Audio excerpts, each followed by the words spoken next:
Hay una carpeta azul de cartón en manos de los investigadores de la FGR esta noche. Una carpeta comprada en cualquier papelería por unos cuantos pesos, sin candado, sin clave, sin ningún sistema de protección sofisticado. Y dentro de esa carpeta hay nombres escritos a mano, en texto claro, como si quien los anotó nunca imaginó que alguien más los iba a leer. Eso es lo que tienen las autoridades esta madrugada. Eso es lo que ningún comunicado oficial describe con precisión. Y esa carpeta azul con sus nombres y sus números y sus fechas, es la razón por la que todo lo que viste en los noticieros este lunes, los tráileres ardiendo, el tren chocando contra un bloqueo en llamas, las columnas de humo negro sobre la autopista Manzanillo-Colima, tiene un significado completamente distinto al que te presentaron. Porque los narcobloqueos no fueron una demostración de poder, fueron pánico. Fueron la respuesta de una organización que en 12 días recibió 3 golpes en 3 puntos distintos de su cadena de operación y que este lunes perdió la pieza que nadie esperaba perder. Un ciudadano del estado de Arizona con orden de captura por homicidio en su propio país, que había encontrado en Tecomán lo que creía que era su zona de impunidad perfecta. Lo que no calculó, lo que ninguno de los que quemaron esos tráileres calculó, es que el cerco no se había cerrado en ese momento. Llevaba semanas cerrándose en silencio, capa por capa, institución por institución, y para cuando él activó su protocolo de emergencia, ya era demasiado tarde para cualquiera de las piezas en ese tablero. Hay un hombre que no aparece en ninguno de los comunicados de esta noche. No estaba en Caleras cuando cayó el gringo. No estaba en el puerto de Manzanillo cuando incautaron los precursores. No estaba en la ciudad de Colima cuando cayó el hombre conocido como Huesos, 12 días antes. Ese hombre nunca está donde caen las piezas. Esa es su única regla operativa. Y esta noche, mientras esa carpeta azul está siendo analizada por investigadores de la FGR, ese hombre sabe perfectamente que su nombre está en esas hojas. Lo sabe y sigue libre. La pregunta que este canal se hizo cuando empezamos a rastrear esta historia no es cómo cayó el gringo. Esa respuesta es relativamente sencilla. La pregunta es, ¿por qué alguien en la estructura del CJNG tomó la decisión de traer a un ciudadano americano a Tecomán, instalarle una célula de contención y usarlo como escudo mientras la operación real se movía a través del puerto? Esa decisión tiene una lógica, y esa lógica tiene un autor. Y en los próximos minutos vas a entender ambas cosas de una manera que los noticieros no tienen tiempo, ni acceso, ni voluntad de explicarte. Quédate, porque la historia real de lo que pasó en Colima este lunes no está en las imágenes del tren chocando contra el bloqueo. Está 12 días antes, en una serie de decisiones que alguien tomó creyendo que eran invisibles, y en una carpeta azul de cartón que esta noche está resultando ser la pieza más peligrosa de todo el operativo. Para entender lo que ocurrió este lunes, hay que entender primero qué es Tecomán y por qué importa más de lo que cualquier cobertura de los hechos sugirió esta tarde. Tecomán no es simplemente un municipio costero del estado de Colima. Es el corredor de acceso terrestre al puerto de Manzanillo, y Manzanillo no es simplemente un puerto comercial. Es la terminal marítima que el Departamento del Tesoro de Estados Unidos señaló formalmente en 2025 como el principal punto de entrada de precursores químicos desde China para la producción de fentanilo y metanfetamina en México. Eso no es una descripción periodística, es una designación oficial con consecuencias legales y diplomáticas. Quien controla el corredor entre Tecomán y Manzanillo controla el flujo de los químicos que llegan en contenedores con etiquetas de productos industriales y salen convertidos en las drogas que matan a decenas de miles de estadounidenses cada año. Eso convierte a Tecomán en uno de los municipios más estratégicos del país, no por su tamaño, no por su población, no por ninguna razón que aparezca en los anuarios económicos, sino porque es la llave de acceso a una ruta que mueve cantidades industriales de materia prima para el negocio más rentable del crimen organizado en este momento histórico. Y en ese municipio, en esa posición estratégica, alguien tomó la decisión de instalar no a un operador local con raíces en el territorio, no a alguien que conociera las familias, los accesos, los nombres de los agentes locales, sino a un ciudadano de Arizona que pronunciaba mal los nombres de las colonias y que llegó al sur de la frontera huyendo de una orden de captura por homicidio en su propio estado. Esa decisión parece, a primera vista, un error de casting. No lo era. Era una decisión calculada con una lógica específica que tiene que ver con algo que los analistas de seguridad llaman distancia operativa. Si la célula de contención en Tecomán cometía un error grave, si llamaba demasiado la atención, si generaba un incidente que requería respuesta institucional, la organización detrás de ella podía desvincularse con facilidad. Un ciudadano americano sin conexiones familiares en el territorio, sin red local de lealtades, sin historia dentro del estado, es exactamente el tipo de pieza que se puede soltar sin que el hilo llegue demasiado arriba. Era descartable por diseño. Y el hombre que lo colocó en ese tablero lo sabía desde el principio. La célula que operaba en Tecomán bajo su mando no era grande. Las estimaciones de inteligencia disponibles, según versiones cercanas a la investigación, apuntan a entre 15 y 20 elementos distribuidos en el corredor entre Caleras y el perímetro inmediato al puerto. No era el brazo armado principal del CJNG en Colima, que opera en otras estructuras con mayor capacidad de fuego y mayor antigüedad en el territorio. Esta era una célula de función específica: contención. Su trabajo no era mover cargamentos, su trabajo era garantizar que nadie interrumpiera el movimiento de los cargamentos. Intimidación, vigilancia de rutas, bloqueos de acceso cuando alguna autoridad o algún grupo rival intentaba acercarse a los corredores que interesaban, ejecuciones selectivas cuando la intimidación no era suficiente. Una célula pequeña, disciplinada en su función y completamente prescindible en la estructura general. Todo esto funcionó durante meses, y entonces llegó el día 14 de mayo. El 14 de mayo, 12 días antes del operativo en Caleras, el secretario de Seguridad del Estado de Colima confirmó la muerte de 2 sicarios del CJNG durante un operativo en la capital estatal. Uno de los 2 abatidos era conocido en los registros de inteligencia como Huesos. No era un elemento de base. Era un objetivo de alta prioridad ubicado dentro de un motel en la ciudad de Colima, una baja quirúrgica en la estructura de mando del CJNG en el estado. Los noticieros cubrieron ese operativo como una nota de seguridad más en un estado acostumbrado a la violencia. Pero dentro de la organización, esa baja no fue una nota de seguridad. Fue una señal de que alguien con acceso a información interna había facilitado la ubicación de Huesos, porque los objetivos de alta prioridad no se encuentran por casualidad en un motel de la capital. Los encuentras porque alguien te dijo dónde buscar. 4 días después del 14 de mayo, el 18, la FGR, en coordinación con la Secretaría de Seguridad y Protección Ciudadana, realizó un aseguramiento en la aduana del puerto de Manzanillo. 54,000 litros de alcohol bencílico distribuidos en 240 tambos, repartidos en 2 contenedores con destino declarado a una empresa de productos de limpieza en el estado de Jalisco. El alcohol bencílico es un precursor directo para la síntesis de fentanilo y metanfetamina. 54,000 litros no es un cargamento de ensayo. Es el volumen de una operación industrial a escala, el tipo de cargamento que requiere logística de importación, documentación de aduana, contactos dentro del puerto y una red de distribución establecida al otro lado de la recepción. Alguien había construido esa red durante meses. Alguien la operaba con suficiente confianza para mover ese volumen en un solo movimiento, y ese cargamento fue incautado antes de que llegara a su destino.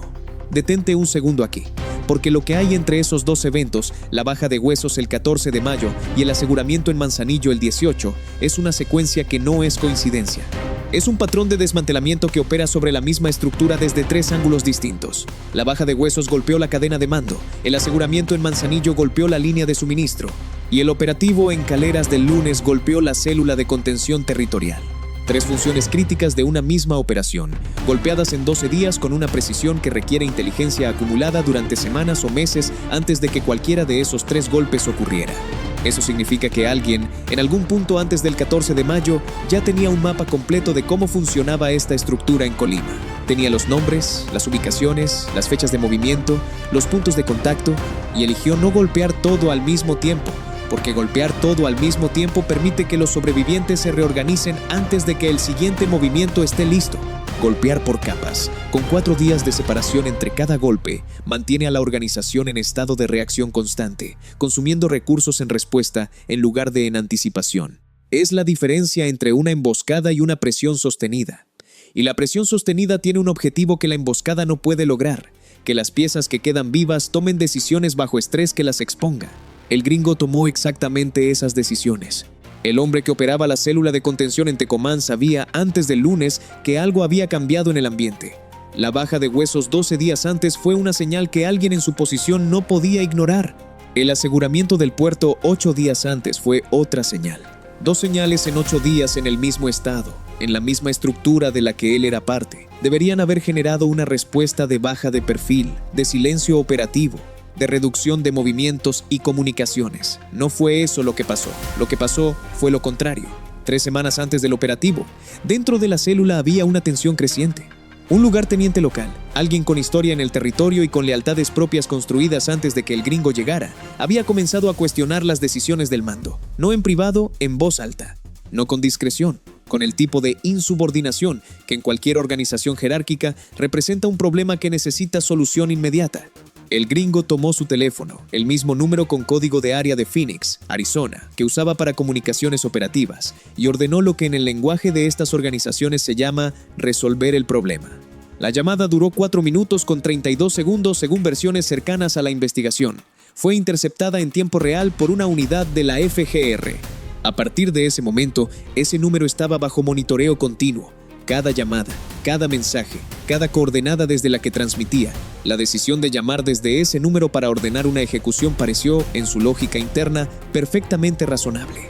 Demostró autoridad al resto de la célula. Resolvió el problema de insubordinación antes de que se convirtiera en un problema mayor. Mandó un mensaje de disciplina. Lo que no contempló es que esa misma llamada estaba construyendo el expediente que iba a terminar con su libertad. Y ese es el patrón que se repite en la historia de operativos como este. No los errores grandes, no las decisiones obviamente incorrectas, sino las decisiones que dentro de la lógica del operador tienen toda la coherencia del mundo y que al mismo tiempo le están entregando a las instituciones exactamente lo que necesitan para dar el siguiente paso. 5 días antes del lunes, confiado en que su movilidad y su pasaporte americano le proporcionaban una protección que la ley mexicana no podía perforar fácilmente, convocó a su célula a una reunión presencial en Caleras, sin rotación de punto de encuentro, sin cambio de vehículo. Llegó en la misma camioneta de blindaje artesanal, puertas y cajuelas reforzadas con lámina de acero soldada entre las paredes originales de la carrocería, placas de Jalisco, que ya había sido fotografiada 4 días antes por un dron de reconocimiento de la Secretaría de la Defensa Nacional circulando por la carretera federal 200. La lógica de hacer la reunión cara a cara era evitar las comunicaciones electrónicas que sabía que podían ser rastreadas. Tenía razón en la premisa. Se equivocó en la conclusión, porque la camioneta ya era el rastreador. Cada vez que esa camioneta se movía, un sistema de seguimiento la ubicaba en tiempo real. Y entonces llegó el lunes. La madrugada del 26 de mayo comenzó como las otras madrugadas en Caleras, tierra seca, silencio de comunidad rural, lotes vacíos entre casas separadas. El tipo de geografía que le resulta atractiva a alguien que no quiere ser encontrado porque ofrece visión de acceso, distancia de vecinos y rutas de salida hacia la carretera federal. Pero a las 23 horas con 14 minutos del domingo, mientras el gringo revisaba su teléfono en la oscuridad de una habitación de una propiedad en las afueras de Tecomán, la primera columna de vehículos sin identificación ya se había puesto en movimiento desde un punto de concentración en el municipio de Armería, sin sirenas, sin luces de emergencia. Velocidad de patrulla ordinaria, para no levantar señales en las carreteras de terracería que conectan las comunidades del corredor costero. Un dron llevaba 96 minutos sobrevolando la zona a 400 metros de altitud en modo de visión térmica cuando los primeros elementos de la Guardia Nacional tomaron posiciones en los accesos norte y sur de la comunidad. En la pantalla del operador del sistema aéreo, los cuerpos humanos brillaban en naranja sobre el azul oscuro de la madrugada. 6 firmas térmicas activas en el perímetro de la propiedad objetivo. 2 afuera, 4 adentro con distintos patrones de movimiento. Una de esas firmas, la que se desplazaba de una habitación a otra con una cadencia que los analistas de inteligencia identificaron como insomnio bajo estrés, era el gringo. No dormía. Algo en ese ambiente le decía que esa noche era diferente a las otras. Tenía razón, pero ya era tarde para que esa intuición le sirviera de algo. 4 puntos de bloqueo en los accesos vehiculares. 2 unidades de la Marina posicionadas a 200 metros del flanco este. Un equipo de la Policía Investigadora de la FGE en el punto de origen del reporte inicial. Una unidad de la Defensa Nacional con motor encendido sobre la carretera federal, lista para cortar cualquier ruta de escape hacia Manzanillo.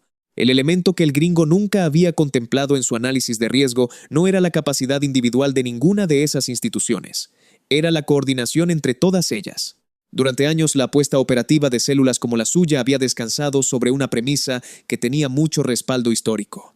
Que la Marina no comparte inteligencia con la FGE, que la Guardia Nacional opera en compartimentos separados de la Defensa Nacional, que la fragmentación institucional del Estado mexicano crea ventanas de tiempo y corredores de escape que una célula móvil y bien organizada puede explotar. Esa apuesta había funcionado en Colima durante mucho tiempo. Esta vez no funcionó. Las comunicaciones del operativo corrían por un canal encriptado de frecuencia variable que rotaba cada 4 minutos para impedir la intercepción por parte de los radioescuchas distribuidos en el corredor Tecomán-Manzanillo. Cada elemento en el terreno recibía actualizaciones de posición del dron cada 30 segundos. A las 0:47, el comandante del operativo transmitió 2 palabras al canal encriptado. Cerco completo. No había salida disponible. No había ventana de tiempo. No había corredor sin cubrir.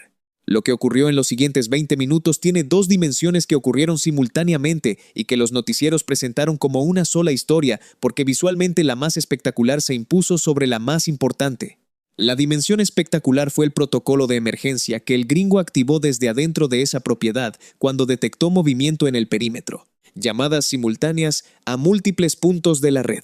Una instrucción simple: bloquear todas las rutas de acceso a Tecomán, quemar lo que fuera necesario. Crear caos visible que obligara a las autoridades a dispersar fuerzas hacia múltiples puntos de crisis. Tráileres de carga pesada interceptados en la autopista Manzanillo-Colima, sus conductores amenazados a punta de arma para que abandonaran las cabinas, vehículos incendiados. Una columna de humo negro de 15 metros de altura levantándose sobre la autopista a la altura de la gasolinera El Llano, visible desde 10 kilómetros de distancia. Un segundo tráiler arrastrado hasta las vías del tren y posicionado transversalmente sobre los rieles, el tipo de bloqueo que en el pasado había funcionado para cortar el corredor ferroviario Manzanillo-Mexicali durante horas. Lo que nadie calculó esta vez fue el timing. El tren intermodal que venía en ruta de carga a velocidad de operación normal activó frenos de emergencia a 200 metros de distancia del bloqueo. No fue suficiente. El impacto fue a más de 70 kilómetros por hora. El tráiler fue desplazado 40 metros sobre las vías. La imagen, una locomotora emergiendo de una bola de fuego sobre las vías de Tecomán, llegó a redes sociales en menos de 4 minutos. Eso era exactamente lo que el protocolo buscaba. Imágenes que ocuparan todos los canales de atención disponibles y obligaran a una respuesta dispersa. Pero la dimensión más importante de esos 20 minutos no era el caos en la autopista, era lo que pasó adentro de la propiedad en Caleras mientras el caos se desarrollaba afuera. Porque el protocolo de emergencia no dispersó las fuerzas federales, las multiplicó. La Defensa Nacional activó unidades adicionales desde el corredor sur. La Guardia Nacional cerró los accesos a Tecomán desde 3 puntos simultáneos. La Marina avanzó sobre el flanco este de la propiedad. Cada bloqueo en la autopista generó una respuesta institucional adicional que no debilitó el cerco sobre la propiedad objetivo, sino que lo reforzó. El gringo entendió en ese momento lo que el caos que había creado realmente era. No una distracción, sino una exposición. Al activar el protocolo de emergencia, había puesto en movimiento a cada elemento de su red simultáneamente, en tiempo real, en la misma ventana de inteligencia en la que las instituciones federales estaban monitoreando cada frecuencia de comunicación disponible. El equipo de la policía investigadora cruzó la puerta principal de la propiedad en formación táctica de 4 elementos. El gringo estaba en la habitación del fondo, sin arma en la mano, porque había soltado el arma cuando escuchó ceder la puerta principal. Lo encontraron de pie, con la espalda contra la pared, mirando el teléfono en su mano como si todavía esperara que alguien respondiera a la llamada que había hecho 30 segundos antes. Nadie respondió. Lo redujeron en 4 segundos. Esposas, identificación. Y entonces uno de los agentes sacó del bolsillo delantero del pantalón del detenido un rectángulo de plástico con su foto, con su nombre completo, con su dirección en un suburbio de Phoenix, Arizona, y en la esquina superior derecha la bandera del estado que lo buscaba por homicidio desde antes de que cruzara la frontera hacia Colima. La licencia de conducir que confirmó en ese momento lo que los registros de inteligencia ya decían: el hombre que había incendiado una autopista, estrellado un tren y herido a 2 agentes del estado era un ciudadano americano con orden de captura en su propio país. Pero lo que encontraron después de la detención es lo que convierte este operativo en algo cualitativamente diferente a una captura más en el estado de Colima. El inventario de la propiedad comenzó a la 1:23. Rifles de asalto calibre .762.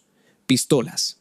Una escopeta recortada envuelta en cinta adhesiva negra en la culata, el tipo de modificación que se hace cuando un arma ha cambiado de manos tantas veces que nadie recuerda a quién pertenecía originalmente.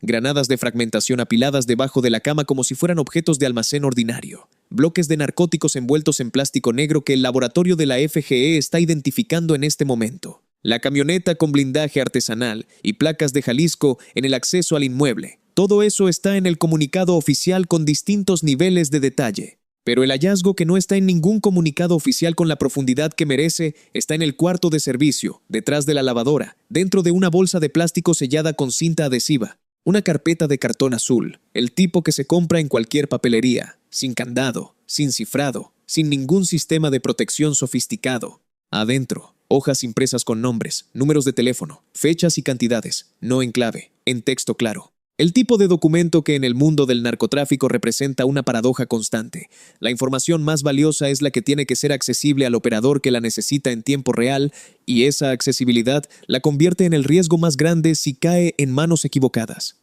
Esa carpeta azul de 15 pesos es, según versiones cercanas a la investigación, el documento más valioso que produjo el operativo de Caleras. No los rifles, no las granadas, no la camioneta blindada. Una carpeta de cartón azul con nombres escritos a mano. Uno de esos nombres, según las mismas fuentes, corresponde al hombre que reclutó al gringo, lo cruzó al sur de la frontera, le cedió el control de la célula de Tecomán y lo usó durante meses como pieza de contención visible mientras él movía precursores químicos a través del puerto de Manzanillo. Es el hombre que diseñó la red por la que pasaron los 54,000 litros de alcohol bencílico incautados el 18 de mayo. Es el hombre en cuya estructura de mando operaba Huesos antes de ser abatido el 14 de mayo, 3 piezas caídas en 12 días. El arquitecto de toda esa estructura sigue libre esta noche. Y aquí es donde la historia deja de ser solo la historia de una detención en un municipio de Colima y se convierte en algo con implicaciones más amplias, porque el patrón que este operativo confirma: 3 golpes en 12 días sobre 3 funciones críticas de la misma estructura, mando, suministro y contención territorial.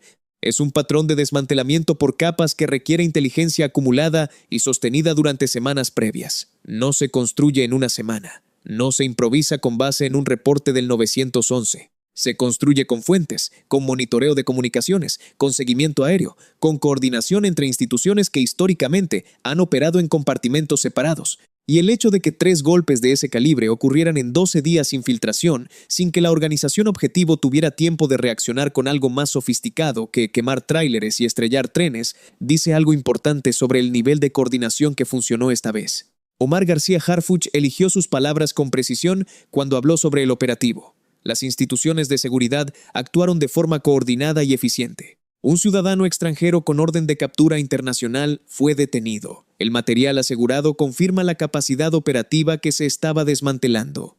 Continuaremos hasta que no quede ningún espacio de impunidad en el territorio nacional. 4 oraciones, cada una con una función específica que va más allá de informar al público. No menciona ninguna institución por nombre, porque el crédito distribuido garantiza que la coordinación que funcionó esta vez vuelva a funcionar en el siguiente operativo. Dice ciudadano extranjero con orden de captura internacional, no americano, no gringo, porque está construyendo el expediente para una eventual solicitud de extradición y comunicando simultáneamente a las autoridades de Arizona que México tiene en custodia al hombre que ellos también buscaban por homicidio. Usa el imperfecto en se estaba desmantelando, no se desmanteló, porque está diciéndole a alguien específico que esta detención no es el cierre de la operación, sino una fase intermedia. Y la última oración, continuaremos hasta que no quede ningún espacio de impunidad, no está dirigida a la prensa ni a la ciudadanía. Está dirigida a alguien que esta noche está leyendo cada declaración oficial con atención cuidadosa, calculando qué tan cerca llegó el cerco y cuánto sabe la carpeta azul. Ese alguien escuchó esa declaración y entendió exactamente lo que significaba. La pregunta que todo el análisis de esta noche deja abierta no es si el gringo va a ser procesado, eso ya está en marcha. Tampoco es si habrá extradición, ese proceso tiene sus propios tiempos judiciales. La pregunta que importa es cuánto tiempo le lleva a los investigadores de la FGR convertir los nombres de esa carpeta azul en evidencia procesable. Nombres en texto claro son un punto de partida.